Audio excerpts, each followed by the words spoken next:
Our subject was Xmas, a real history of this day in December the 25th.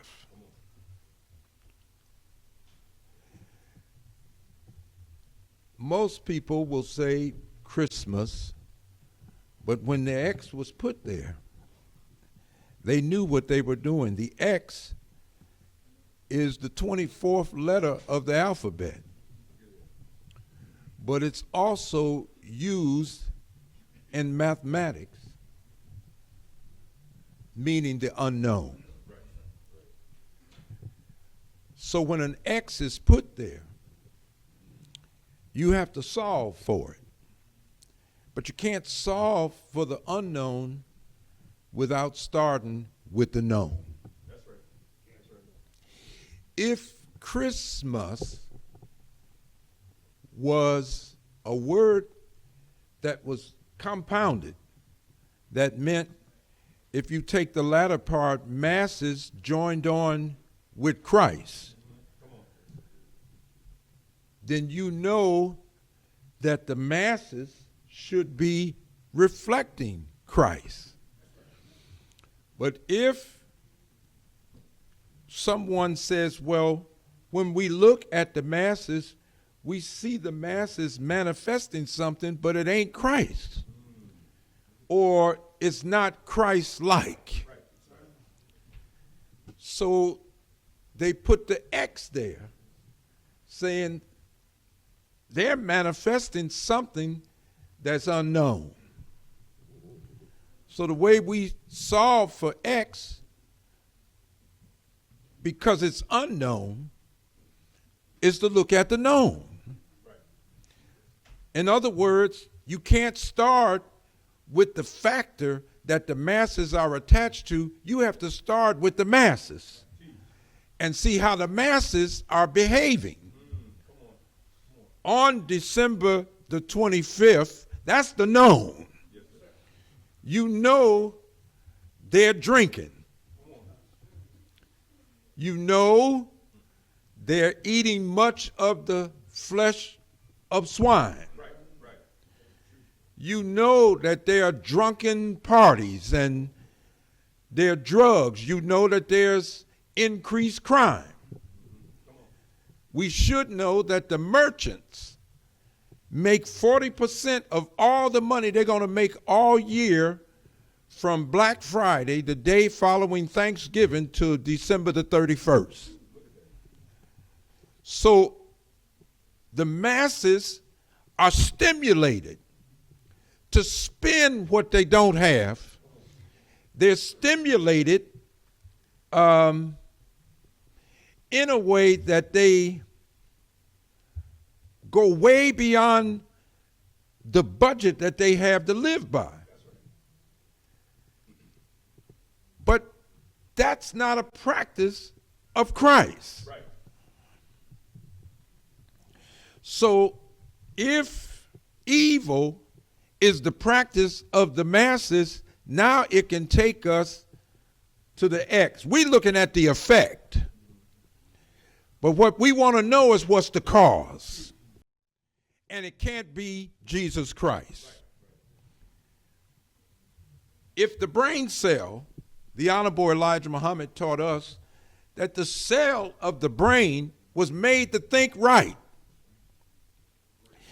If the brain cell was made to think right, then the original guide to the life germ was right. Because the life germ didn't have a brain. The life germ didn't have eyes. Yet, it knew where to go, and with a tail, it had the power to get itself there. It was guided by an internal intelligence. So intelligence preceded the forming of a brain. Nevertheless, when that germ following that perfect guidance took it to where it could connect with what will bring about further development, which was the egg. It became the first cell. Now you got a cell. But the cell has intelligence. So the Quran says first, Allah said, I created you in the womb. Yes, the man and woman came together, but the creation of you came from me. Before the woman knew she was pregnant, I was already there. And if she didn't know she was pregnant, he didn't know. She's the one that has to inform him. But she can't inform him until she knows. And most times, many days have passed before that revelation comes, okay? Yes, sir. Nevertheless, the life germ and the egg have made a cell. And the Quran says, and we are all created with truth. So for the cell to have power, it has to have truth, and it must feed on truth. The organizing principle of truth says that before we can form a body, we got to form a head.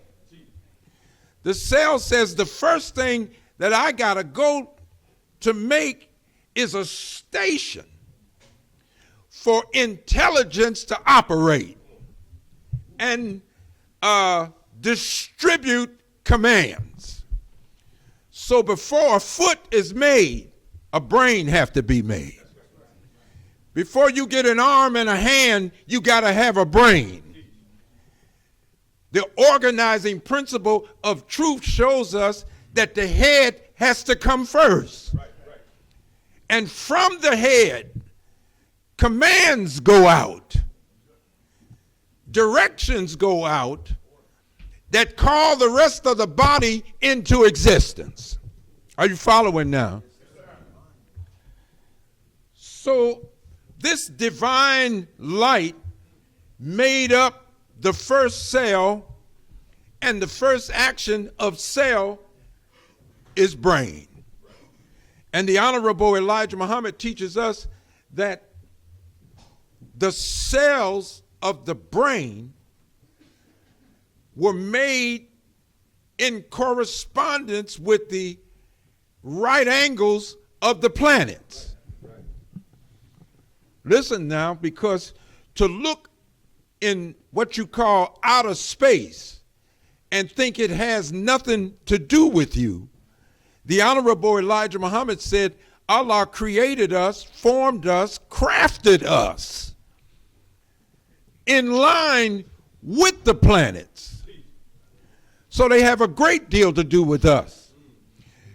The white man has a faulty science called astrology. But he tries to show you that there's a connection between you on the planet and what's going on in outer space. And it's not an exact science, astrology, but astronomy is an exact science. I once heard the Honorable Minister Louis Farrakhan say years ago that astronomy is the science of how to set up permanent civilizations. There's been kingdoms that have risen and that have fell in the history of man on this planet. But while great kingdoms have come up and gone down, you've seen the planets steady, making their revolutions around the sun, and they are inhabited planets, and they're in obedience to a force that keeps them in their orbit, and this has been going on for millions and billions of years. But a civilization can't seem to last more than 500 sometimes a little longer than that before it crumbles.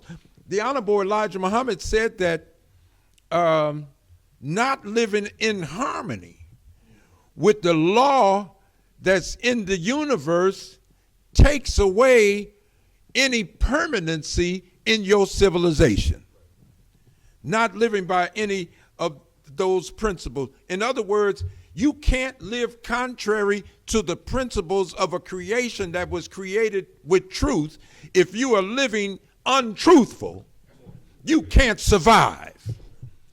And ultimately, your kingdom would have to come down.